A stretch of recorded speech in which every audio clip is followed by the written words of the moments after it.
La première année de Darius, fils d'Assuérus, de la race des Mèdes, lequel était devenu roi du royaume des Chaldéens, la première année de son règne, moi, Daniel, je vis par les livres qu'il devait s'écouler 70 ans pour les ruines de Jérusalem, d'après le nombre des années dont l'Éternel avait parlé à Jérémie, le prophète.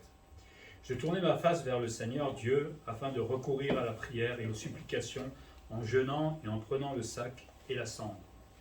Je priai l'Éternel mon Dieu, et je lui fis cette confession.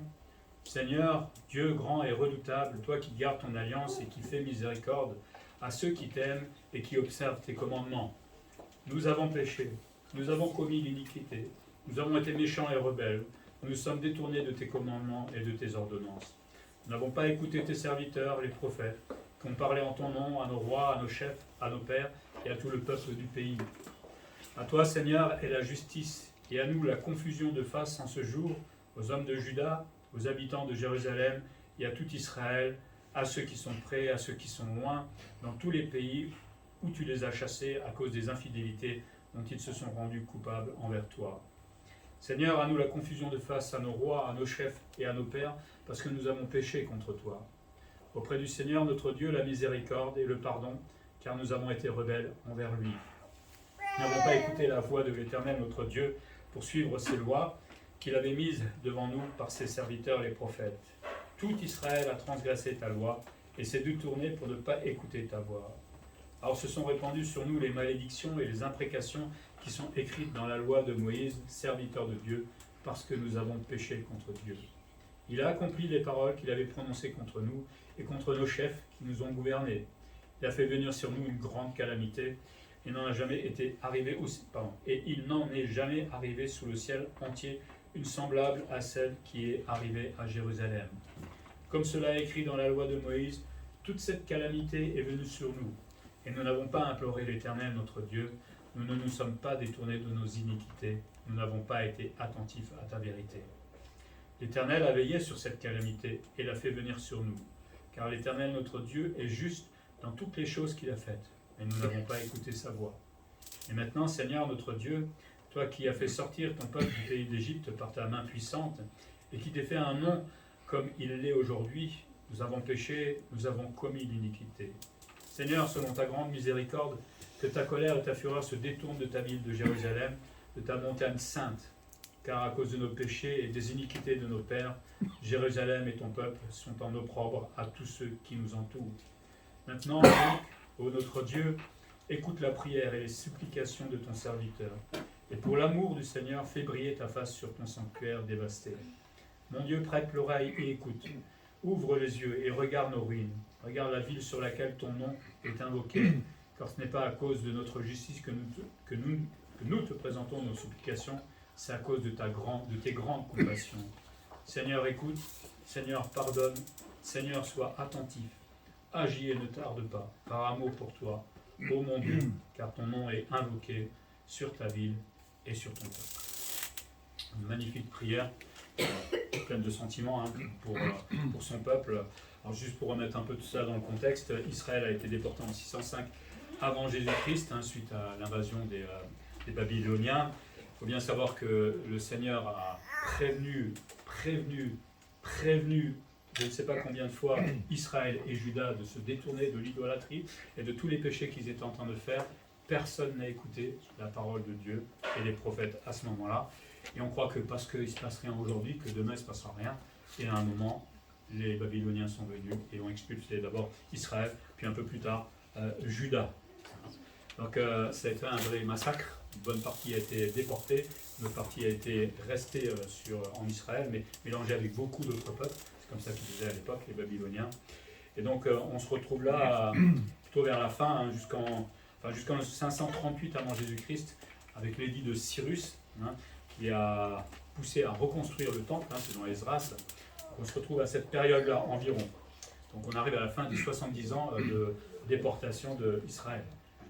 Et donc Daniel va prendre le temps dans sa prière de faire un bilan de toutes ces années, de tout ce qui s'est passé pour son peuple, et il prie là sincèrement le Seigneur.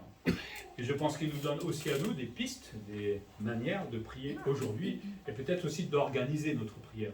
Souvent on parle dans la prière un peu n'importe comment, Daniel, plus d'une fois, et d'autres, organisent leur prière. Ça ne se fait pas n'importe comment.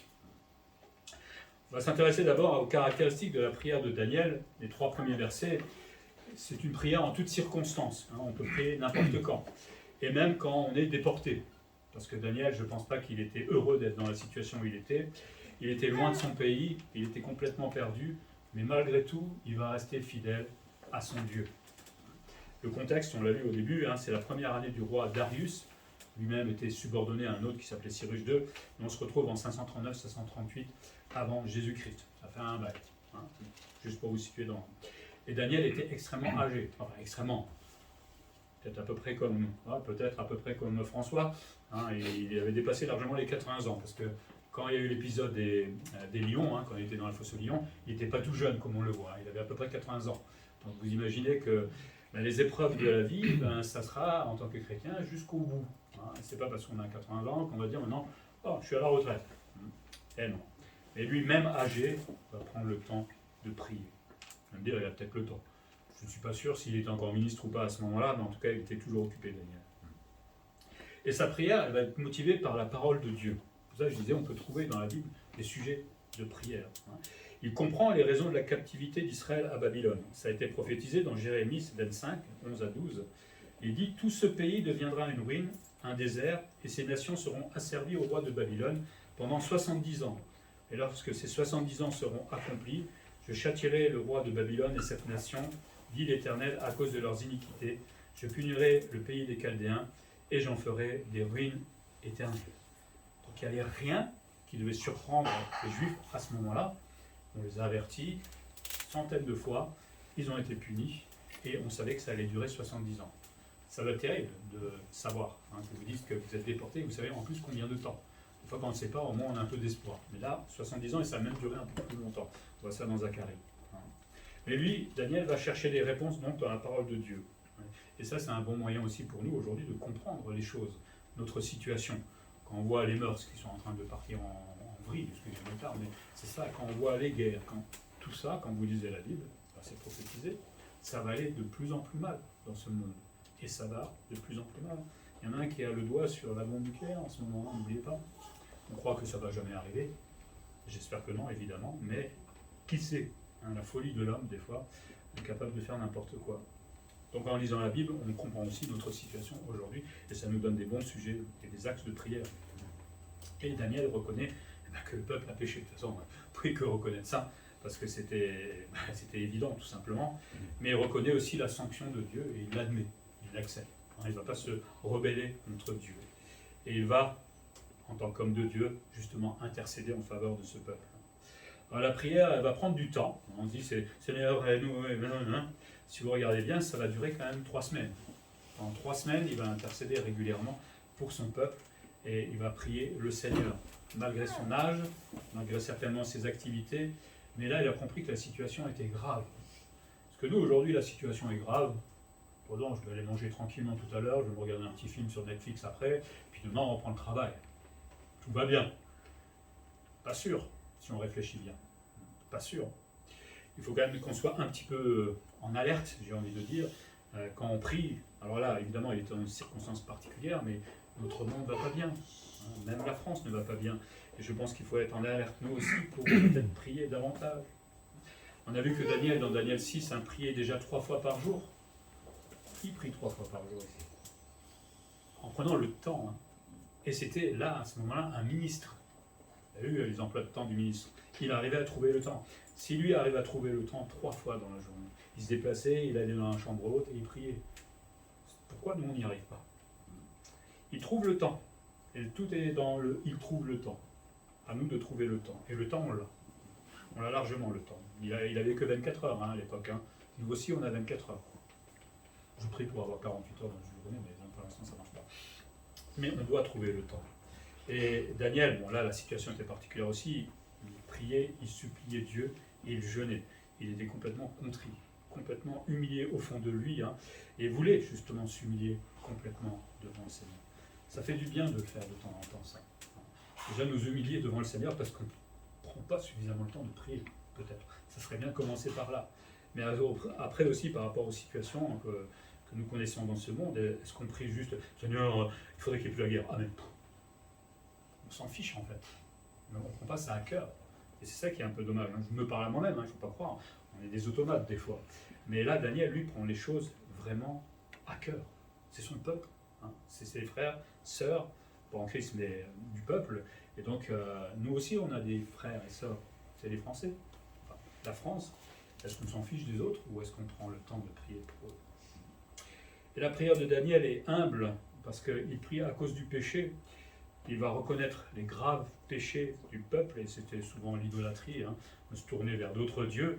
Évidemment, c'était le pire qu'on pouvait faire à l'encontre du seul Dieu, prier quelqu'un d'autre que le seul vrai Dieu. Dieu est patient quand même, parce qu'avant qu'il les punisse, il a quand même mis quelques siècles de patience. Enfin, il ne faut pas non plus le pousser. Pas parce qu'il a fait une fois sur quelques siècles, il ne peut pas le faire en 2 jours.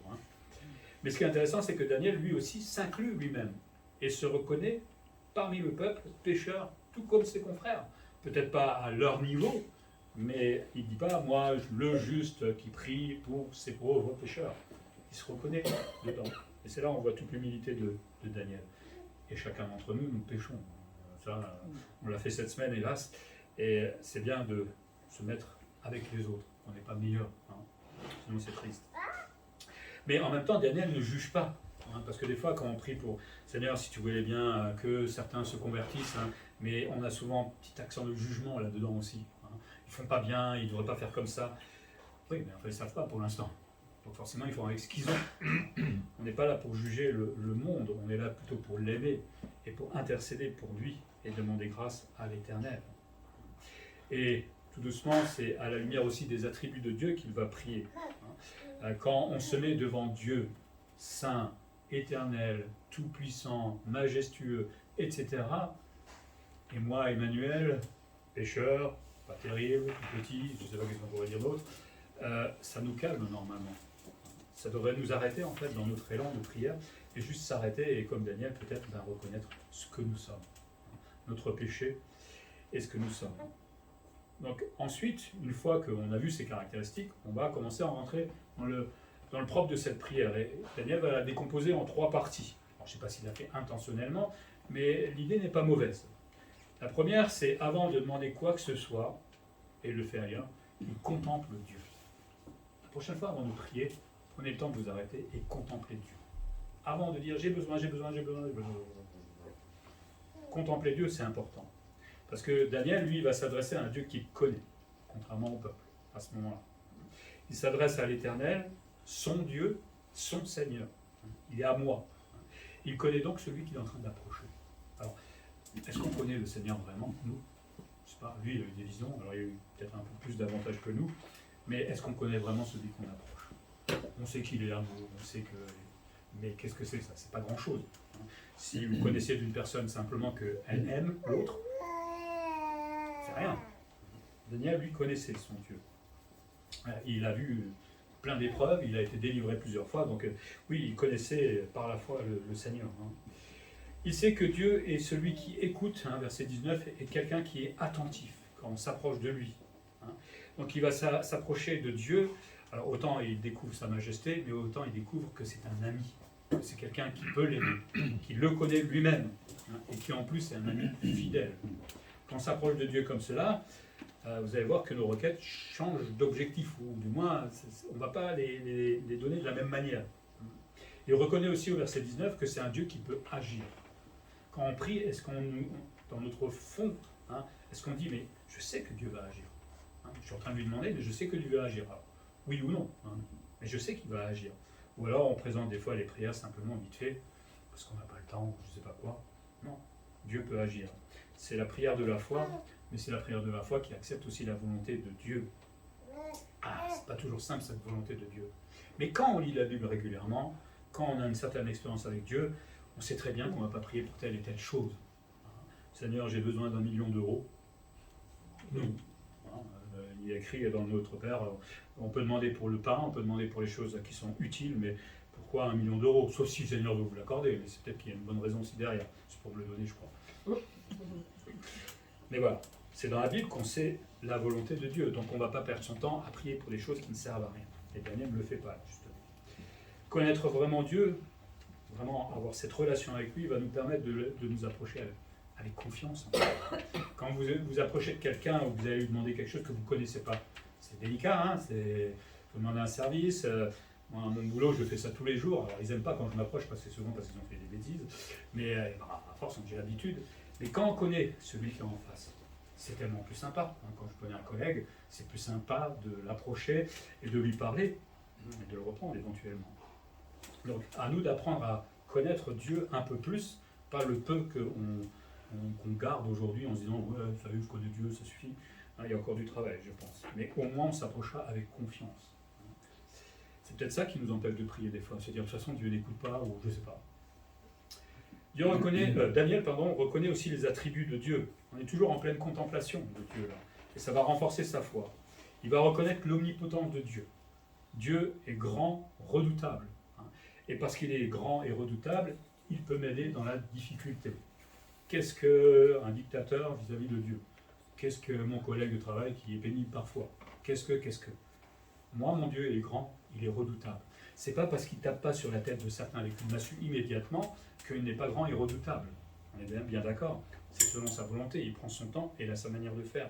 Mais je peux lui demander tout ce qui est dans sa volonté, évidemment. Et je peux oser, par la foi, lui demander plus encore. Évidemment, il faut que j'ai conscience de cette omnipotence de Dieu. Vous savez, quand on se met quand là, il est 17h, j'ai 10 minutes, je vais vite prier. Seigneur, j'ai besoin de mon travail. Vous n'avez pas pris le temps de contempler Dieu. Vous déposez ça à quelqu'un, peut-être que vous n'avez même pas pensé à réfléchir, je ne sais pas. Non, ça prend du temps de prier. Du temps, on s'entend quand même. Oui, il reconnaît aussi la fidélité de Dieu. Un Dieu qui garde son alliance malgré toutes les infidélités du peuple. Et combien de fois le peuple a chuté? Combien de fois Dieu l'a relevé? Et encore, et encore. Et là, pendant 70 ans, et au bout de 70 ans, le Seigneur va les ramener de nouveau dans leur pays. Il est bon, le Seigneur, non? Il est fidèle. Et si la prochaine fois vous tombez, éventuellement, eh bien, rappelez-vous d'Israël. Alors, ça peut prendre du temps des fois, faites pas exprès de tomber aussi, on est bien d'accord, mais Dieu est fidèle pour nous relever, parce qu'il garde son alliance. Alors, il a une alliance avec Israël qui n'est pas avec nous, c'est autre chose, mais évidemment, le Seigneur reste fidèle pour nous aussi. Au verset 7, il reconnaît la justice de Dieu. Et donc, quand il prie, il n'est pas étonné de la punition que Israël a eue. Ça ne choque pas, puisqu'ils ont été prévenus, ils n'ont pas écouté, et forcément, à un moment, on ne se moque pas de Dieu, et lui-même l'accepte comme étant juste. Est-ce que vous acceptez des fois que quand Dieu vous punit, que c'est juste? Pas toujours simple, quand même, hein, mais il faudrait un moment où peut-être que l'autre est puni, et c'est juste. Le Seigneur est juste. Il reconnaît l'amour de Dieu aussi, au verset 17. Malgré la terrible punition, vous savez, une déportation, c'est pas juste je me balade d'un pays à un autre. Il y a eu des morts, des milliers de morts, il y a eu des souffrances, des choses horribles qui se sont passées à ce moment-là. Hein. Mais malgré la punition terrible, qui était méritée, hélas, hein, Dieu aime son peuple. Par contre, ce qu'il attend, c'est évidemment qu'il se repente, qu'il change d'attitude. Hein. Surtout quand on est un peuple privilégié, comme les Juifs l'étaient à ce moment-là, ils ont pour père Dieu lui-même. C'est formidable. Alors, qui est Dieu pour moi, pour nous, hein, quand je m'approche de lui, quand je prie? Est-ce que c'est quelqu'un de flou là-bas, éloigné, loin, ou est-ce que c'est quelqu'un qui est attentif à mes mots? Est-ce que c'est quelqu'un qui peut vraiment m'aider? Je doute parfois. Apprenez à le connaître plus, et plus je le connais, plus je vais m'approcher comme Daniel, avec la foi et avec aucune crainte que le Seigneur m'entend et qu'il peut m'aider. Toujours dans cette contemplation, il connaît aussi le caractère de Dieu, hein, Daniel. Il sait que Dieu est miséricordieux pour ceux qui l'aiment. Pour ceux qui l'aiment, mais pour ceux aussi qui lui obéissent.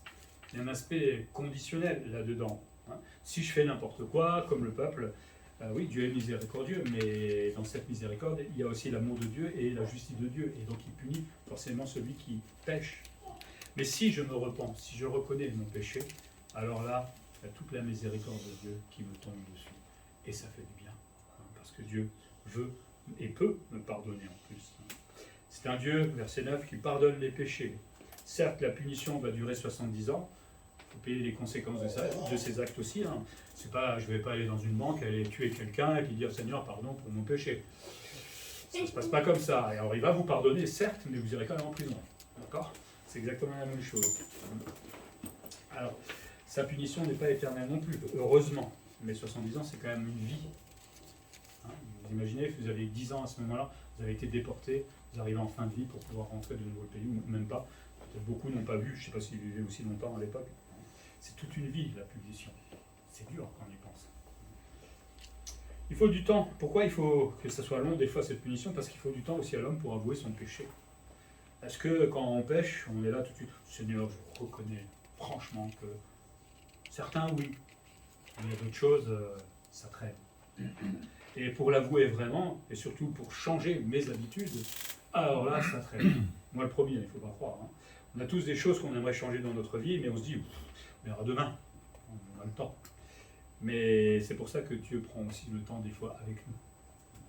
Heureusement qu'il est miséricordieux, heureusement qu'il prend le temps avec nous, parce que changer de façon d'être, retirer ces péchés de notre cœur, c'est pas toujours simple. Mais il faut le faire. Hein. Autant il ne faut pas tenter Dieu non plus. Heureusement, Dieu est patient avec nous. Merci Seigneur. Il sait le temps qu'il nous faut pour changer. Heureusement. Mais c'est pas parce qu'il sait le temps qu'il faut changer qu'on se dit que tiens, on a un peu poussé le temps un peu plus loin. Hein. On va jouer avec lui. Il sait que si je commence aujourd'hui, je peux changer mes habitudes demain peut-être ou après-demain, etc. Il ne faut pas jouer avec lui. Et puis toujours dans cette contemplation, Daniel se remémore les actes de Dieu pour son peuple. Hein. Il n'a rien demandé pour l'instant. Hein. Rien du tout. C'est prié ça. Il se remémore, par exemple, qu'il a fait sortir Israël du pays d'Égypte, au verset 15.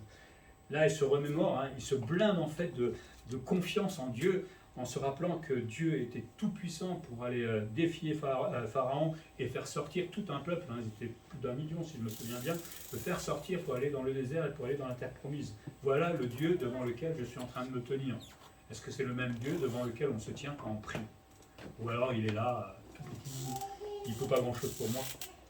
Donc, vous voyez, Daniel il est en train de se renforcer sa foi à fond. Un Dieu qui s'est fait un nom aussi.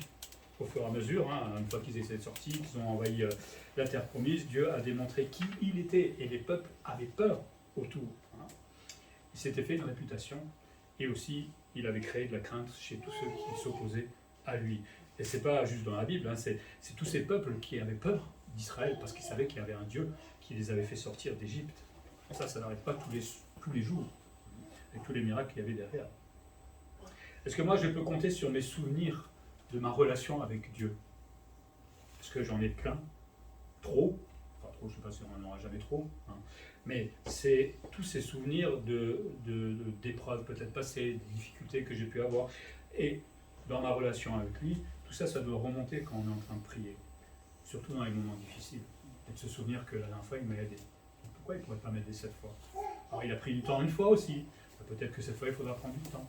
Et c'est fort de toute cette expérience qu'on a eue dans la relation avec Dieu qui va nous aider à traverser les difficultés.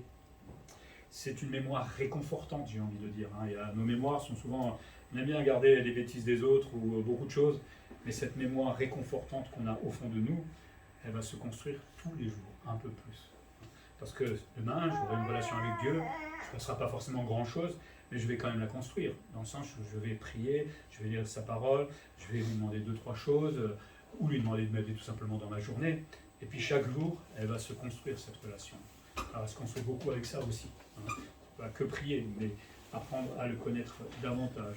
Et donc, tous ces souvenirs vont se placer dans mon cœur, et au fur et à mesure, je vais avoir suffisamment de souvenirs face à l'épreuve à un moment, et de se dire, bah, ça y est, je suis prêt, pas de problème l'épreuve. Petite larme vite fait, hein, parce qu'on est humain, mais on va y aller, et Dieu va m'aider, tout simplement. Si demain vous deviez passer 70 ans en prison, vous êtes prêt? Ouais. Ben, je ne sais pas si quelqu'un est prêt, honnêtement, mais il faudrait l'être.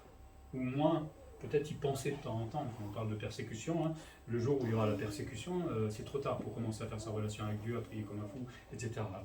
Évidemment, on va le faire. Mais est-ce que j'aurai assez de foi pour affronter la mort, affronter mes ennemis? Je ne sais pas. Hein. C'est aujourd'hui que ça se construit. C'est tous les jours que ça se construit. Hein. C'est pas au moment où ça va arriver. Avant donc de prier, notre cher Daniel nous montre qu'il faut prendre le temps de comprendre devant qui on se tient. Hein. Non seulement sa grandeur, mais aussi ce qu'il est capable de faire pour nous. Alors là, vous dites, ça y est, on va attaquer les requêtes. Ben non, toujours pas. Ben quand on se retrouve devant quelqu'un d'aussi magnifique, grandiose, majestueux, saint, on a dit, on se rend compte qui nous sommes. Et voilà pourquoi il fait la confession. D'abord, avant de demander quoi que ce soit encore. Hein. Imaginez, c'est long avant de demander ce qu'on a besoin, avant de demander toutes ces choses. Il va se confesser, il va confesser ou avouer les fautes aussi du peuple et qui sont innombrables. Hein. Du verset 5, le péché, la méchanceté et la rébellion. C'est quand même pas rien. Hein. Tous ces péchés doivent être reconnus par le peuple. Et Daniel les reconnaît devant Dieu. Alors, il le fait pour le peuple. À ce moment-là, je ne sais pas si tout le peuple va reconnaître forcément. En tout cas, lui le fait. Et le peuple devrait le faire. Il reconnaît aussi que le peuple s'est détourné des commandements de Dieu. L'Éternel a été ignoré. On entendait de loin des prophètes qui parlaient, qui nous saoulaient là, que laisse mon idole, laisse-moi faire comme j'ai envie, c'est notre Dieu, t'inquiète pas. L'Éternel a été ignoré. La parole de Dieu n'a pas été pratiquée. Ça c'est valable aussi peut-être pour nous aujourd'hui. On entend des fois des choses en lisant la Bible, au travers des messages, mais on ignore la chose. On ne met pas en pratique ce que le Seigneur nous demande. Et le peuple n'a pas écouté les avertissements de Dieu. Alors, dans Moïse, comme il disait, c'est dans Lévitique 26, l'avertissement, c'est que si on désobéit à Dieu, un peuple va venir les prendre et les faire partir, de leur pays, tout simplement. Ça a été écrit bien, bien avant, dans la loi. Ils ont dit, bon, ça c'est tellement loin, peut-être que ça n'arrivera pas. Et en plus des avertissements des prophètes, Dieu prévient. Il prévient toujours, et même plusieurs fois. Et là, si vous lisez tout l'Ancien Testament, et les prophètes, combien de fois il a prévenu le peuple, comme Ninive à un moment, et eux, ils se sont repentis à un moment avec Jonas. Mais 100 ans après, il y a eu, ils ont été ratiboisés, on va dire. Il n'y avait plus de peuple. Parce qu'ils se sont repentis, oui, mais après, ils ont repris leurs habitudes. Et Dieu n'oublie pas. Donc, Dieu prévient toujours avant de placer son jugement sur quelqu'un ou sur le peuple. Mais le peuple, lui, n'avait pas changé d'attitude, et donc, comme Dieu a prévenu, Dieu a accompli.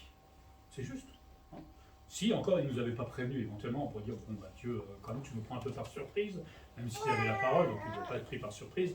Mais là, ça a été tellement chanté, claironné de fois que c'est juste, c'est parfaitement juste. Vous avez été prévenu. Souvent nous savons, je parle pour nous aujourd'hui, mais nous ne changeons pas. Parce que ce n'est pas un manque de respect des fois pour Dieu aussi. En tout cas pour le peuple, ça a été un sacré manque de respect. Peut-être qu'ils sont allés beaucoup plus loin que nous, on est bien d'accord. Mais quand on sait ce que le Seigneur veut, peut-être qu'on ne peut pas y arriver tout de suite, mais qu'on commence le combat éventuellement. Qu'on demande au Seigneur de nous aider. Parce qu'au moins quand on lui demande, on ne lui manque pas de respect. On avoue notre besoin. On avoue qu'on est faible et qu'on a besoin de son aide. Mais ignorer, c'est triste. Il est triste. La confession doit troubler celui qui a péché. Il va employer plusieurs fois l'expression confusion du peuple. Forcément, quand on est face à nos infidélités, qu'on les reconnaît en plus, on est complètement confus. Et cette confusion du peuple devrait avoir un impact en fait sur leur cœur. Quand on est pris en flague, vous savez, quand on pêche ou quand on est pris en flagrant délit, je me souviens quand on est enfant, quand on est en train de choper le gâteau ou les bonbons et d'un coup les parents sont là, vous avez le cœur qui fait boum. C'est exactement ça quand je reconnais mon péché. Ça fait boum dans mon cœur. Ça doit avoir un impact sur le cœur. Et parce que j'ai été pris en flague, avec Dieu c'est toujours la flague. J'ai été pris en flague, parce qu'il nous voit. Et bien ça doit me désirer. Ça doit me donner le désir de changer. La repentance, c'est un désir de faire ce que Dieu demande. C'est pas toujours simple, je le reconnais. Il y a des choses qu'on va mettre beaucoup d'années certainement à changer. Mais ce qu'il veut, c'est qu'on change d'attitude, tout simplement. Et c'est pour notre bien. Si vous tapez la tête contre les murs tous les jours, ça fait mal, non? Si Dieu vous demande d'arrêter, et que vous lui dites, j'ai le temps, on est maso des fois, on est bizarre parfois. Mais Dieu doit aussi parfois nous pousser loin pour changer.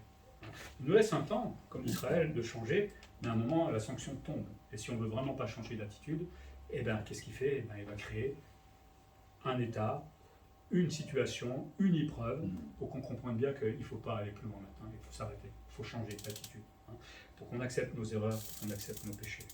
Le peuple, lui, a payé très très cher. Parce que là, on en parle vite, mais il faut se mettre au quotidien. Il y a des familles qui ont perdu leurs enfants. Il y a des enfants qui ont perdu leurs parents. Il y a eu des tortures, il y a eu des massacres. C'est ça, la déportation. Et après, dans le pays là-bas, bon, ça allait à peu près, mais ils étaient esclaves. Donc on ne faisait pas comme on avait envie. Voilà la situation de ce peuple à ce moment-là. Vous seriez heureux de perdre vos enfants? Ah, mais c'était à cause du péché. C'était à cause de notre péché. Donc ça doit faire un gros impact dans le cœur quand nous reconnaissons nos péchés. La confession accepte aussi le châtiment de Dieu. Ça on aime moins. Encore, on souhaite dire pardon au Seigneur, mais quand il dit mais ça va être puni, là on est moins partant, j'ai envie de dire. Dieu a puni Israël à cause de son péché, c'était écrit dans la loi, on l'a dit, donc il n'y avait pas de surprise. Dieu accomplit ce qu'il dit. Et ce qu'il dit, c'est dans sa parole, donc ça ne doit pas être pris à la légère. Dieu a dit qu'un jour, il viendrait sur la terre et il jugera le monde. Tout le monde rigole, tout le monde festoie, tout le monde fait ce qu'il a envie, et le jour où ses pieds vont se poser à Jérusalem, ça sera trop tard. Mais ça nous paraît complètement fou et complètement abstrait, comme à l'époque pour ce peuple. Vous ne pouvez pas penser que Dieu allait nous déporter. Ça serait une honte pour lui. Et pourtant, il l'a fait. Et un jour, le monde aussi vivra le jugement de Dieu. Aujourd'hui, il prévient, il avertit. Mais un jour, il le fera. Hélas, pour tous ceux qui le refusent. C'est bien triste. Mais avant d'accomplir tout châtiment, on l'a dit, Dieu laisse un temps de grâce, un temps où on peut réfléchir, un temps où on peut changer. Il est bon, notre Seigneur, quand même. Il est bon. Si c'était moi qui devais faire justice, généralement, je punirais au bout du deuxième jour. Parce que nous, on n'est pas juste. Parce qu'on n'a pas beaucoup de miséricorde aussi, hélas.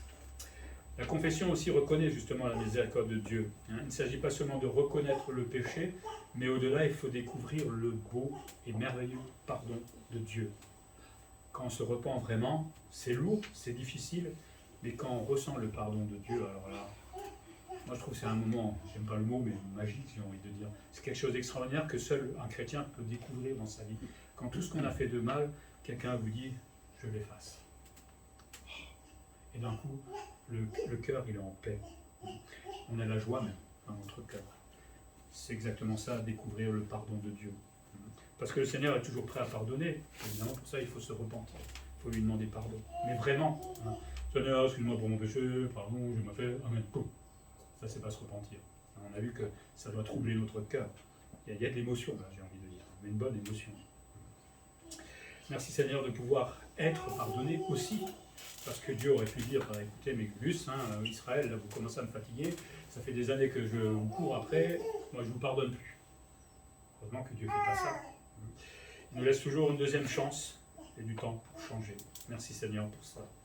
Donc prier, c'est s'approcher sagement de Dieu, tout en réalisant notre nature, notre péché, mis en face de la sainteté et la majesté de Dieu.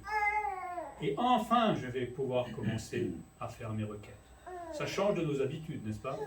La manière de prier.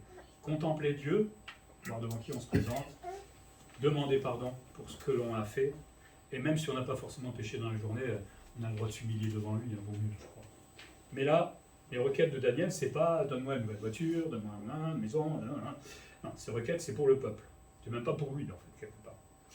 Donc on a remarqué ces étapes avant les requêtes, contemplation, confession, ça permet en fait de créer un climat de confiance avec celui à qui je vais demander, à qui je vais confier ma prière. Une prière, c'est ça, je la confie à Dieu et je lui laisse. Est-ce que j'ai confiance ou pas? Est-ce qu'il est capable ou pas de le faire? Avec tout ce qu'on a vu tout à l'heure, il est capable. Nous savons que si on pêche, Dieu n'écoute pas le pécheur. Donc, on est averti dans la Bible aussi.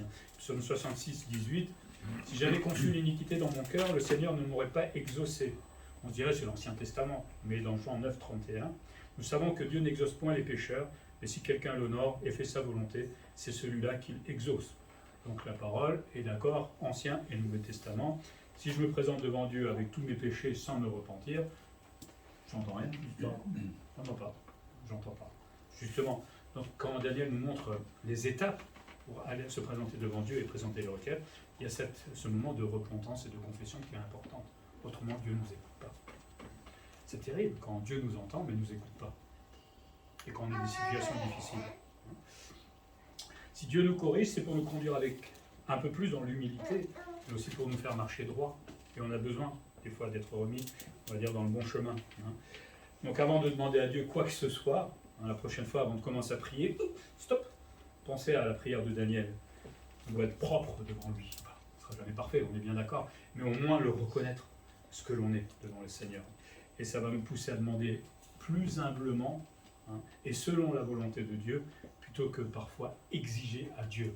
Seigneur, j'ai besoin. On exige des fois à Dieu, hein, c'est limite on lui donne un ordre, quoi. On est bizarre, hein, quand même, les êtres humains.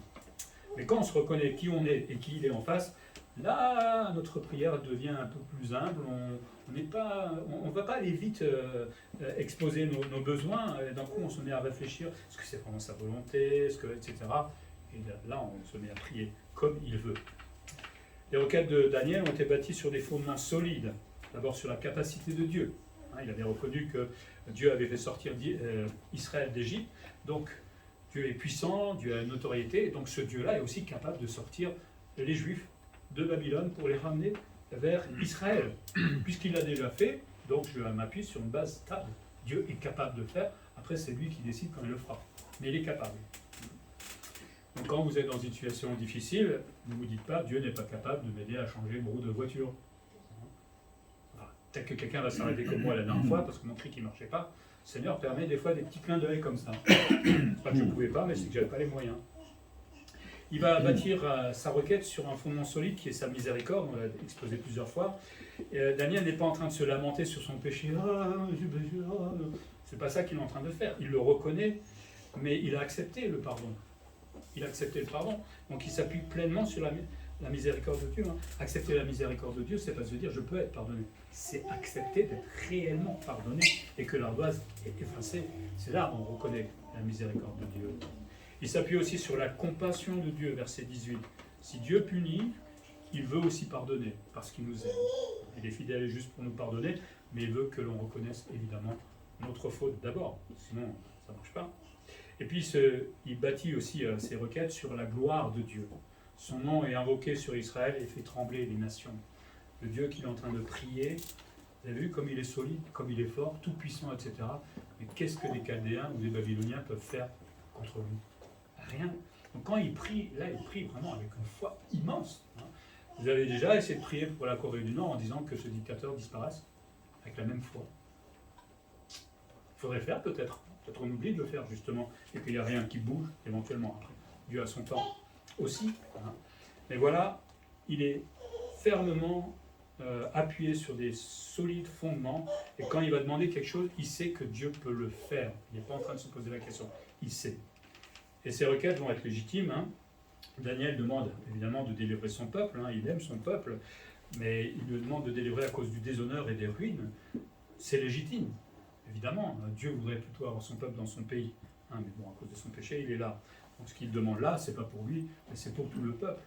Est-ce qu'on a des requêtes telles que nous prions pour les Français parce qu'on a un vrai cœur, oui, pour eux, parce que beaucoup sont perdus? Ou alors, bon, ça nous traverse l'idée de temps en temps. Qu'il fasse briller sa face sur le sanctuaire, parce que depuis 70 ans, eh bien, on n'adore plus en Israël, à Jérusalem. Il n'y a plus de sacrifice, il n'y a plus d'adoration, il n'y a plus de chant, il n'y a plus rien. Finalement, le sanctuaire a disparu. Hein. Il a été détruit d'ailleurs, ils vont le reconstruire ensuite, mais voilà, fais briller ta face sur le sanctuaire et tu redeviennes, alors il était toujours, mais que tu redeviennes vraiment visiblement le Dieu d'Israël devant toutes les nations, si Dieu était toujours Dieu. Daniel désire aussi la restauration de son peuple, malgré tout. Il accepte le choix, le temps de Dieu, mais sa requête est évidemment légitime. Il faut donc savoir faire des requêtes selon la volonté de Dieu. Pas tout et n'importe quoi. On doit demander à Dieu ce qu'il veut lui-même faire, et pas des choses il ne fera jamais. On perd du temps. Ne priez pas quand vous savez que Dieu ne peut pas faire, ou que peut pas, si, mais qu'il ne veut pas faire. Ça ne sert à rien de prier dans ce sens-là, on perd du temps.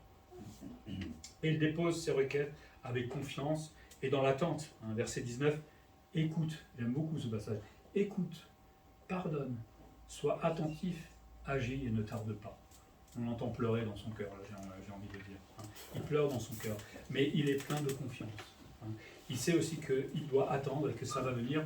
Pour l'instant, il doit être patient, mais il a une grande assurance dans sa prière. Mais c'est parce qu'il a fait tout ce qu'il a à les 2 étapes avant qu'il peut en arriver à ce point-là. Et Daniel prie avec le désir aussi de voir un résultat, hein, que le peuple évidemment rentre un jour chez lui. Et ça va se faire. et ça va se faire. Pas tout de suite, mais ça va se faire. Et il dit à la fin, par amour pour toi. Pas parce qu'on ci et ça, mais par amour pour toi. En fait, il veut glorifier Dieu tout simplement en acceptant son pardon. Vous savez qu'on glorifie Dieu quand on se fait pardonner. Je ne sais pas si vous pensez à comme ça. On glorifie Dieu quand on accepte son pardon et quand on accepte son temps. Parce que Daniel va arrêter sa prière, il ne va pas aller derrière, il va dire « Qu'est-ce que tu fais Seigneur, je vais te prier ». Il a attendu, et encore quelques années. Je sais même, lui, il n'est pas rentré, donc il est certainement mort avant que, je ne sais plus exactement dans la chronologie. En tout cas, il n'a pas eu tout de suite. Mais il était sûr que ça allait se passer, parce qu'il a fait ça avec assurance. Déposer nos requêtes à Dieu doit donc se faire avec confiance, avec patience et avec beaucoup d'humilité. Pour terminer, Daniel, enfin pour moi en tout cas, c'est vraiment un modèle par excellence de l'homme de prière. On a vu une partie de sa manière de s'adresser à Dieu, il y a d'autres passages où il prie aussi le Seigneur, et c'est bien, de temps en temps, quand on lit, d'étudier aussi comment il fait, pour pouvoir reproduire ce que lui a fait. Mais il faut étudier, et il faut lire, évidemment. Donc, il faudra attendre la prochaine prédication sur Daniel, sur la prière. On peut faire soi-même aussi. Il nous apprend que prier, ce n'est pas faire ses courses. Souvent, Dieu, c'est un supermarché où on va demander à droite et à gauche ma santé, mes besoins, ma nourriture, etc. Non, prier, c'est d'abord se présenter devant Dieu. Il faudrait qu'on puisse l'imaginer comme si on se présentait devant le trône de Dieu. Vous diriez comment, là, les mains dans les poches, en sifflant « Salut, j'ai besoin de tout ». On sera devant lui un jour. Peut-être vous penserez à ce que je dis aujourd'hui. Je ne sais pas si on pensera encore à tout ça. Mais pensons que nous nous présentons devant l'Éternel. Tant dans le côté crainte, j'ai envie de dire, mais il veut qu'on s'approche de lui. Mais tant dans le côté toute puissance de Dieu. Se présenter devant Dieu signifie le considérer comme il est, saint, puissant, majesté, etc. Puis se considérer tel que nous sommes, pécheurs, faibles, tout petits, minuscules. Ça, c'est se présenter devant Dieu. Ça, c'est juste prier simplement. C'est prier simplement. Et ensuite, c'est fort des attributs de Dieu, quand on aura peut-être pris le temps de dire « Seigneur, merci pour ton pardon, merci pour ton amour, merci pour tous les attributs que tu as et qui sont là devant moi. » Une fois que je me suis laissé aussi purifier, que j'ai demandé pardon pour mes péchés, à ce moment-là seulement, je vais pouvoir commencer à présenter mes requêtes. C'est pénible, J'aimerais d'abord demander tous mes besoins, parce que c'est tellement plus urgent. Mais c'est tellement bon et beau de contempler Dieu aussi, et de demander pardon pour nos péchés. Que le Seigneur nous aide à devenir des hommes et des femmes de prière, d'abord seuls, parce qu'on doit le faire individuellement, mais tout ça c'est valable aussi en commun, que nous prions ensemble. Et c'est où qu'on peut prier ensemble? À l'église. Et on ne se voit pas souvent à l'église pour prier ensemble. Et ça c'est bien dommage, parce qu'on a peut-être des combats les uns et les autres.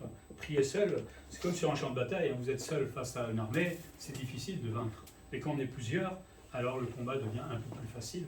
Alors n'hésitez pas à vous connecter, n'hésitez pas à demander à venir prier avec moi si vous avez besoin, ou avec certains, mais n'hésitons pas à prier ensemble. Et pour cela, il va falloir chasser nos idoles à nous aussi. Nous avons des idoles, ça s'appelle le travail, ça s'appelle les réseaux sociaux, ça s'appelle les loisirs, ça s'appelle le temps mal employé. Tout ça, c'est des idoles aussi quelque part, parce que ça nous détourne de ce que le Seigneur nous demande. Et c'est quelque chose qui nous empêche tout simplement aussi de prier ensemble et donc de pouvoir se réunir. Si on retire toutes ces choses-là, moi je suis convaincu qu'on peut être beaucoup plus nombreux au moment des réunions de prière. On va prier.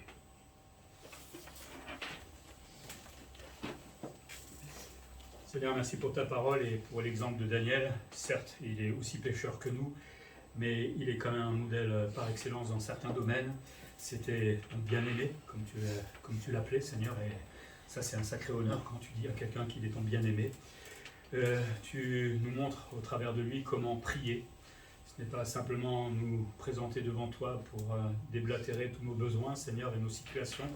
Tu désires d'abord que nous ayons conscience de qui tu es, de ta grandeur, de ta majesté, de ta miséricorde, de ton amour, de ta capacité à faire absolument tout, l'impensable même pour nous.